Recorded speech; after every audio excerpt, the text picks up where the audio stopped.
ہاتھ تھام کر کہتی ہے کہ سلطان آپ صرف میرے ہیں، میں آپ سے بہت محبت کرتی ہوں۔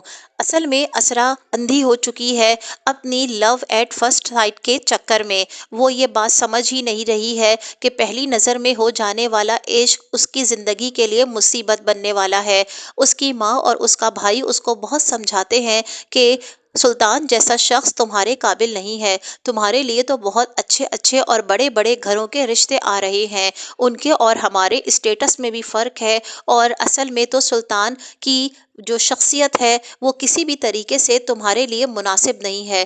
لیکن اسرا تو یہ بات سننے کو راضی ہی نہیں ہے۔ وہ اپنے گھر پہ آیا ہوا بہت اچھا رشتہ ٹھکرا دیتی ہے اور کہتی ہے کہ میں کسی سے شادی نہیں کروں گی سوائے سلطان کے، میں صرف اور صرف سلطان کی بیوی بنوں گی۔ اس کی اس ضد کے آگے اس کی ماں اور اس کا بھائی بہت ہی زیادہ پریشان اور خود کو بے بس محسوس کر رہے ہیں۔ وہ اسرا کو ہر طرح سے سمجھانے کی کوشش کر رہے ہیں کہ اسرا، سلطان کا خیال دل سے نکال دو، تمہارے لیے لڑکوں کی کمی نہیں ہے۔ لیکن اصل میں تو اسرا نے اپنا رول ماڈل صرف اور صرف سلطان کو مان لیا ہے۔ سلطان کی ظاہری شکل و صورت اور اس کے اسٹیٹس سے وہ اتنا امپریس ہو چکی ہے کہ کچھ بھی کر کے اسے صرف اور صرف سلطان سے شادی کرنی ہے۔ پری جو کہ ایک معصوم لڑکی ہے، لیکن سلطان ایک انتہائی درندہ صفت انسان ہے۔ اسرا کی ماں کہتی ہے کہ سلطان ایک ایسا شخص ہے جو اپنی انا کی تسکین کے لیے کسی بھی حد تک جا سکتا ہے۔ یہی معاملہ اس نے کیا ہے پری کے ساتھ۔ جب پری اور سلطان اسکول میں پڑھتے تھے تو پری نے ایک بار بہت برا سلطان کا مذاق بنایا تھا۔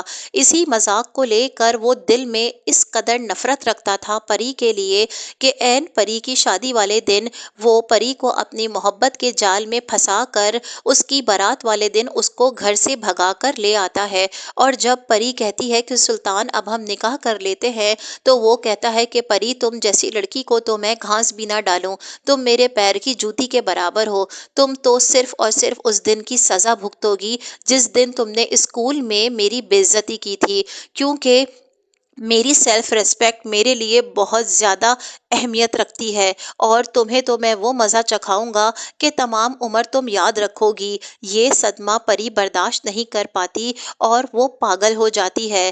پھر سلطان اسے پاگل خانے میں جمع کروا دیتا ہے جہاں وہ پری کے لیے پھول تو لے کر جاتا ہے اور پری کی حالت کو دیکھ کر اپنے آپ کو تسلی دیتا ہے کہ کس طریقے سے میں نے پری کا اپنا مذاق اڑانے پہ وہ حشر کیا کہ تمام کی تمام زندگی اس کی میں نے برباد کر دی۔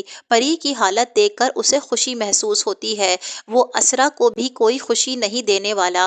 وہ اسرا سے کہتا ہے کہ اگر اور میرے اور تمہارے بیچ کسی بات کو لے کر کوئی جھگڑا ہوتا ہے اور تم یہ جھگڑا لے کر اپنے ماں اور بھائی کے پاس گئی تو سمجھ لینا کہ وہ دن میرے اور تمہارے رشتے کا آخری دن ہوگا۔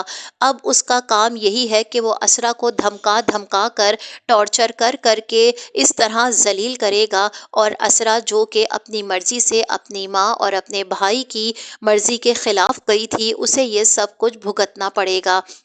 لیکن اسرا تمام تر مشکلیں کیسے برداشت کرے گی؟ کیا وہ سلطان کا چہرے کو بے نقاب کر دے گی، یا وہ خاموشی کے ساتھ اپنی اس غلطی کو بھگتتی رہے گی؟ کیونکہ اسرا اب جان چکی ہے کہ کسی بھی طریقے سے سلطان وہ ویسا نہیں ہے جیسا کہ وہ نظر آتا تھا۔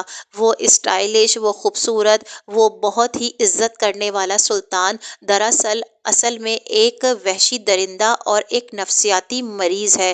وہ صرف اور صرف اپنی ذات پہ اتراتا ہے اور صرف اپنی ذات سے محبت کرتا ہے۔